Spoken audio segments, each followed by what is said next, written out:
ફાગણવદી પાપમોચીની એકાદશી વ્રત કથા. યુધિષ્ઠિરે પૂછ્યું કે હે કૃષ્ણ, હવે મને ફાગણવદી એકાદશીનું શું નામ છે, તેનો કેવો પ્રકાર છે, તેનાથી શું ફળ મળે, તે સઘળી કથા મારી આગળ કહો. શ્રી કૃષ્ણે કહ્યું કે હે રાજેન્દ્ર, જે પાપમોચીની એકાદશીનું વ્રત ચક્રવર્તી રાજા માંધાતાના પૂછવાથી લોમેશ ઋષિએ કહ્યું હતું, તે હું તને કહું છું, તે સાંભળો. લોમેશ ઋષિ બોલ્યા કે ફાગણ માસના કૃષ્ણ પક્ષની એકાદશી પાપમોચીની નામની છે. તે પિશાચપણાનો નાશ કરનારી છે, કામના પૂર્ણ કરનારી, સિદ્ધિ આપનારી, પાપનો નાશ કરનારી.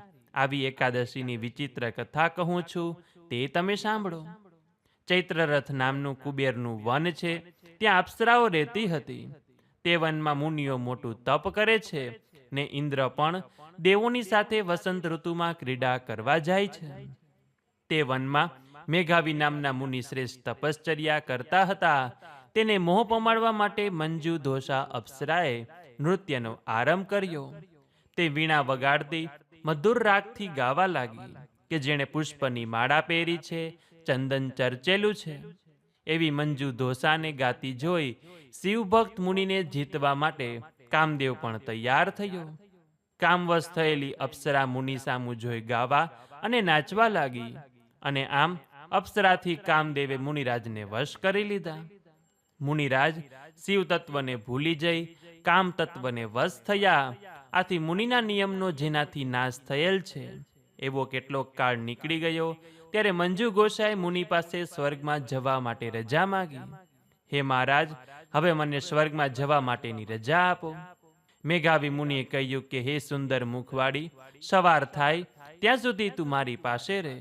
તેથી સાપના ડરથી અપ્સરા ત્યાં રહી, અને આમ કરતા 57 વર્ષ નીકળી ગયા. અને ફરી અપ્સરાએ રજા માગી કે હે બ્રહ્મન, મને રજા આપો. મેઘાવી મુનિએ કહ્યું કે હે મંજુ ઘોષે, મારું વચન સાંભળ. હું જ્યાં સુધી સંધ્યા કરી લઉં ત્યાં સુધી તું મારી પાસે રહે. અને પછી તે અપ્સરા ભય તથા આનંદથી હસીને આશ્ચર્યથી કહેવા લાગી. અપ્સરાએ કહ્યું કે મહારાજ, આપની કેટલીય સંધ્યાઓ નીકળી ગઈ, ક્રીડા કરતા કેટલાય વર્ષો નીકળી ગયા. પછી મુનિરાજ ધ્યાન ધરીને જોયું તો અપ્સરા સાથે 57 વર્ષ નીકળી ગયા, એમ તેના જાણવામાં આવ્યું. આથી વ્યાકુળ થયેલા મુનિરાજે અપ્સરાથી થયેલા તપોભંગથી તેના તરફ જોઈ, હે પાપીણી, હે દુરાચારવાળી, હે કુલટે, તું પિશાચીણી થઈ જા, એવો શાપ આપ્યો. તેથી અપ્સરાએ મુનિને પ્રસન્ન કરવા માટે નમ્રતાથી કહ્યું કે મહારાજ, કૃપા કરીને આ પાપની શાંતિ કરો. સત્પુરુષોના સંગથી શાંતિ થાય છે. ત્યારે હું તો આપની સાથે ઘણા વર્ષો રહી છું, માટે હે નાથ, કૃપા કરો. મુનિએ કહ્યું કે હે પાપીણી, તારા થકી મારું મોટું તપ નષ્ટ થયું છે. હવે સાપની શાંતિ થાય તેવો ઉપાય કહું છું, તે સાંભળ. ફાગણવદી એકાદશી સર્વ પાપનો નાશ કરનારી પાપમોચની નામની છે. તેનું વ્રત કરવાથી તારા સાપની શાંતિ થશે અને પિશાચપણું છૂટી જશે. એટલું કહી મેઘાવી મુનિ પિતા ચ્યવન ઋષિના આશ્રમમાં ગયા. તેને જોઈ પિતા બોલ્યા કે હે પુત્ર, આ તે શું કર્યું કે જેથી તારું તપ નષ્ટ થયું? મેઘાવીએ કહ્યું કે હે તાત, મેં અપ્સરાની સાથે ક્રીડા કરી મોટું પાપ કર્યું છે. હવે પ્રાયશ્ચિત કહો કે જેથી મારા પાપનો ક્ષય થાય. ચ્યવન ઋષિ બોલ્યા કે હે પુત્ર, ફાગણ માસના કૃષ્ણ પક્ષની પાપમોચની એકાદશીનું વ્રત કરવાથી ઘણા પાપોનો નાશ થાય છે. તેથી તે વ્રત તું કર. પિતાના આવા વચન સાંભળી મેઘાવીએ ઉત્તમ વ્રત કર્યું કે જેથી પાપ નષ્ટ થયું ને પવિત્ર થયા.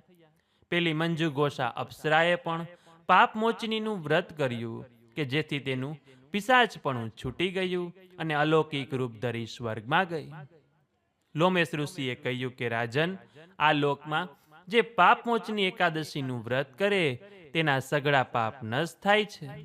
આ કથાનો પાઠ અથવા શ્રવણ કરવાથી 1000 ગોદાનનું પુણ્ય થાય છે. આ વ્રત કરવાથી સર્વ પાપથી રહિત થાય છે. આ પ્રમાણે ભવિષ્ય પુરાણમાં ફાગણ કૃષ્ણ પક્ષની પાપમોચની નામની એકાદશીની કથા કહેલી છે.